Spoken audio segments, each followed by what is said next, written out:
Hey everyone, welcome back to another episode of Mangastorian. Today, I wanted to talk about Chainsaw Man and what's going on after the anime ends. I know I'm super late to this party, but I just thought it'd be fun to talk about the Bomb Devil. So obviously there's going to be spoilers for post-season 1 of Chainsaw Man. I'm going to tell you about the arc that happens immediately after the anime, and we're going to be talking about the character that's kind of spoiled at the end of the anime. This is your last chance for a spoiler warning. Oh, well, I guess technically we're going to be talking about chapters 40 to 52. Okay, that's known as the Bomb Devil arc, and that's what we're going to be talking about. So this is your last chance. All spoiler warnings are out there. Okay, let's talk about this. First off, the character is spelled R-E-Z-E. Okay, she's very important, so I need to tell you how it's actually spelled. Rize is how a lot of people online are saying it. I looked it up on pronunciation.com, and it's coming up as Rize. But if you go down to the Japanese pronunciation, because they pronounce their R's differently than the rest of us, it actually comes up as Theze. So to act like I'm superior to everyone else, I'm going to go ahead and say Theze. Like, apparently it's supposed to be said. And if I'm wrong, I've also told you the other pronunciation and where I got these. I don't care at this point. It's Rize, Theze. We're going to say Theze because when I looked it up for Japanese pronunciation, it was Theze. Now, Theze is the character that is introduced at the end of season 1 of Chainsaw Man. And then she's brought forward into the next arc, the Bomb Devil arc, which gets us started on chapter 40. Chapter 40 basically kicks off with Denji following the events of the last encounter, is wandering around deciding that Makima is the only woman for him. Makima is the one that is in his heart, the one that he can't stop thinking about, and no woman will ever change his mind about Makima. That's when he meets Theze. He walks over and she smiles at him, and he sees her walk into a coffee shop. Well, Denji's going into that coffee shop. As he goes into there, he kind of sits down with her, she gets his attention, and he quickly realizes he might be developing feelings for Theze. What about Makima? Chapter 41, we actually shift back over to Aki, or Top Knot, depending on how you want to reference him from the TV show. He's meeting up with the Angel Devil, who kind of appeared briefly within the show. Angel Devil is the guy who had the very pretty hair, very feminine features, and 2 big wings. If he touches you, he drains your life force. So apparently, the Angel Devil sucked the entire life force and made a weapon out of a town. And as payment for that, he has to work with the Safety Commission at this point, and now he's going to be working with Aki. Quickly, they have a difference of opinion though. Aki doesn't want to work with another devil, and the Angel Devil wants to make sure that all of their victims are dying and suffering for what they're doing. So because of that, Aki decides that they're never going to be getting along. Denji, meanwhile, has been going to the cafe all week long. And after talking to Theze for this entire period of time, he reveals that he's never been to school. So, Theze invites him to her night classes, and she's going to teach him how to be a normal person who goes to school. In chapter 42, she ends up bringing him to night school. She does a few things like what 2 + 2 means and things like that.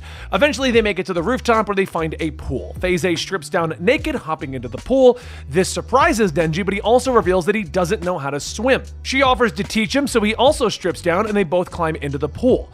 She then brings up a philosophical discussion of whether or not he wants to be a city mouse, where he lives under the constraints of the world around him and listens to the commands of how the city lives, or if he wants to be a country mouse, free and able to do whatever he wants to do. Denji quickly decides that he wants to be a city mouse because he really only cares about food and entertainment.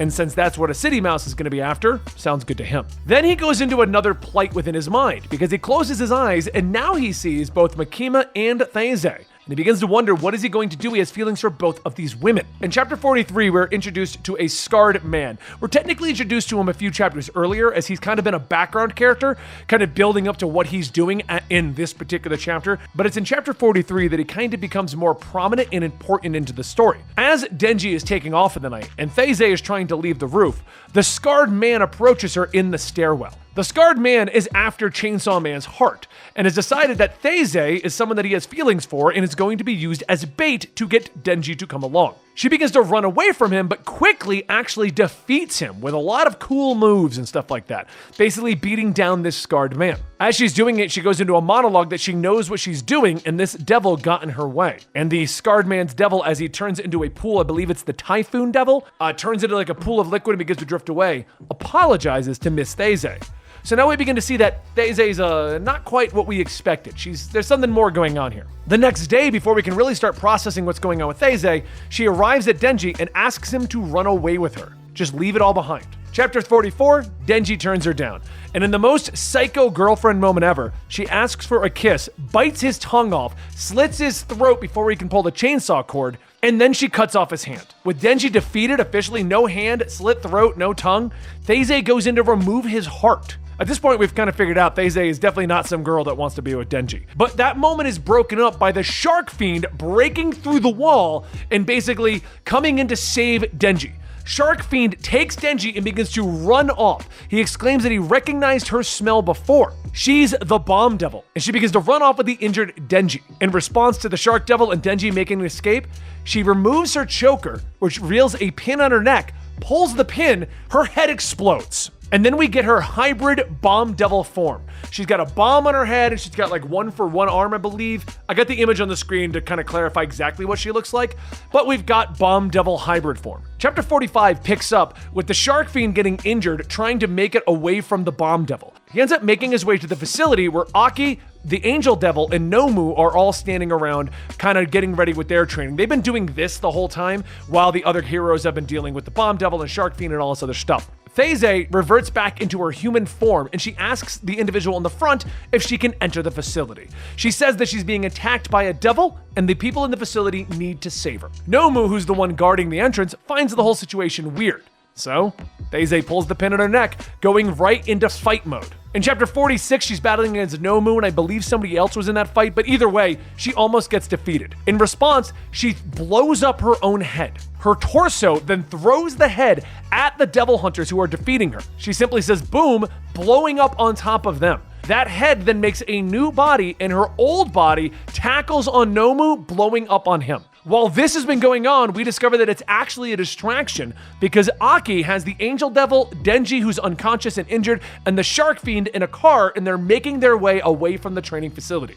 They don't quite know what's going on, but they're aware that the Bomb Devil is chasing them down. But Thaise manages to leap onto the car, and she's holding the head of Nomu and the other devil hunter who was in that initial battle. She's holding both their heads. Chapter 47 starts with her explaining that she actually doesn't want to kill. She's holding these heads as a display of force and offers that if Aki just gives her Denji, this'll all be over. Luckily, Aki called in backup before leaving the facility, and the Violence Fiend actually arrives. But the Violence Fiend is quickly defeated by the Bomb Devil.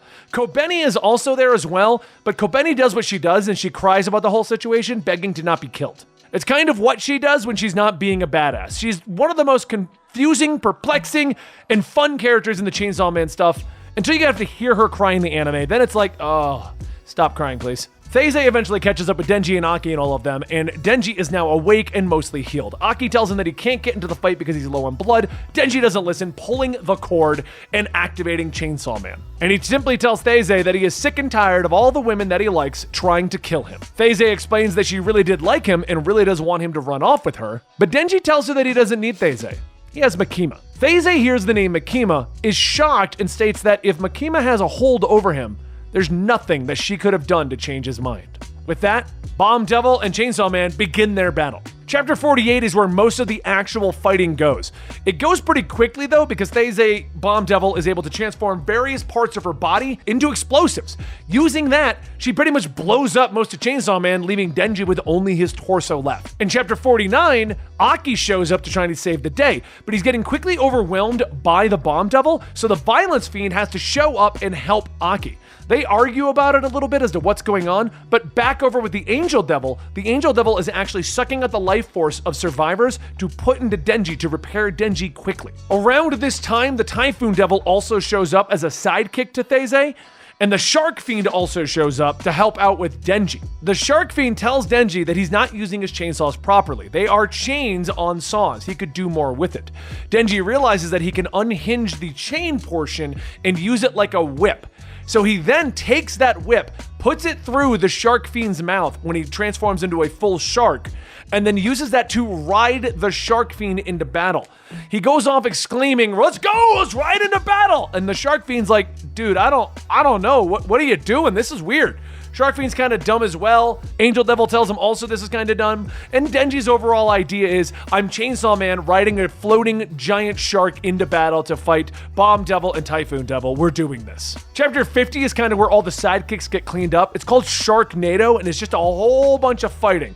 And it boils down to Chainsaw Man defeating the Typhoon Devil, while Thaise is going in for a killing blow against Denji, but the Shark Fiend gets in the way, taking the damage. He's not killed, but he's definitely incapacitated at that exact moment, which then leaves us with Thaise and Denji getting ready to battle it out. In chapter 51, she begins to rapidly blow up parts of Denji over and over and over.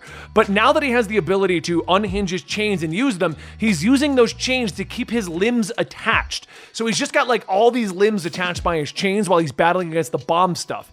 And he eventually overwhelms her by throwing her into the water where she can't explode, effectively defeating her. She can't do anything at that point. That brings us to her waking up on the beach. Denji is sitting next to her, and she asks why he didn't kill her.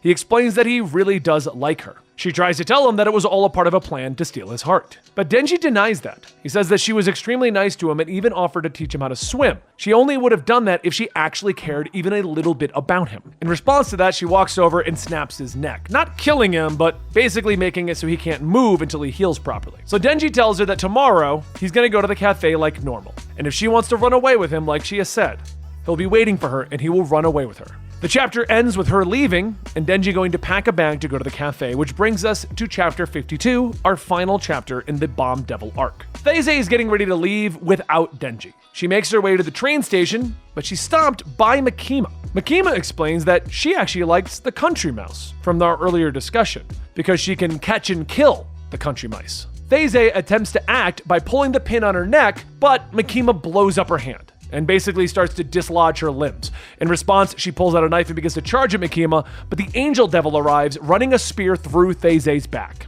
As she lay there bleeding, attempting to pull the pin still, Makima then stops her again. It's at that moment that she thinks back to her first date with Denji, when they went to the night school, and she thinks about how she also liked going and was having a lot of fun, because she had also never been to night school. She's the Bomb Devil. All of that was new for her, as well as it was for Denji. With that, she eventually passes on. There's also a line in there about how the Angel Devil didn't bring Aki, but Aki wouldn't have approved of what they're doing to the Bomb Devil, so it was for the best, and Makima agrees. There's a whole thing with that. I don't remember if that becomes important later as I'm doing my reread. We'll get to that, but I just wanted to mention that in case the whole Aki Angel Devil argument gets more important later, or I don't remember if it stays a background thing. Back over with Denji, we go to the cafe. In the cafe, he's sitting there with a bouquet of flowers, just wasting his day waiting for Thaise to show up.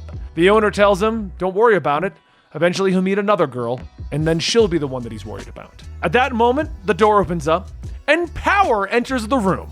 She exclaims that she is back to work, and she has been following Denji's scent. She has a seat right next to him in the cafe. He's very much like, go away, Power. She sees the flowers, says, oh, you got me flowers for my return to work. And in response, he eats them. He then smiles at her, and our story moves on to its next arc. Now, I wasn't sure if you guys wanted me to recap the arcs that happened within Chainsaw Man or my favorite stories, because obviously we could go talk about a lot of the arcs in My Hero Academia, or we could talk about the arcs inside of Berserk. But I know a lot of you want me to inform you as to what's going on in Berserk past the stuff we used to do. And I'm trying to think of a way to bring that to you. So I thought, why not start with a Chainsaw Man arc that we could discuss? Because I did something similar with the other Chainsaw Man stuff, Denji's first date, and I've also done stuff with a lot of the other things. Well, not Denji's first date, Denji's new girlfriend, whatever I named the video at the time. But anyway, I thought you guys might enjoy that because I also recapped what happened over in the USA Hero. So if you guys like this kinds of thing, on top of me telling you the stuff that I really enjoyed within manga, because next up I'm working on a video discussing the ending of Alice in Borderland and how it differs, the Netflix version from the manga ending. So we're not all going to do recaps of chapters, but if you like these recaps, I'll definitely make more of them. But I'm also working on other projects, like I said, like the Alice in Borderland. How does the manga and the show differ? Because that show is incredible. Anyway, guys, thank you so much for watching today's episode. If you like Manga Story and you want me to keep recapping things and talking about stuff going on in manga, please consider liking, subscribing, sticking around to this channel, and I will see you next time right here.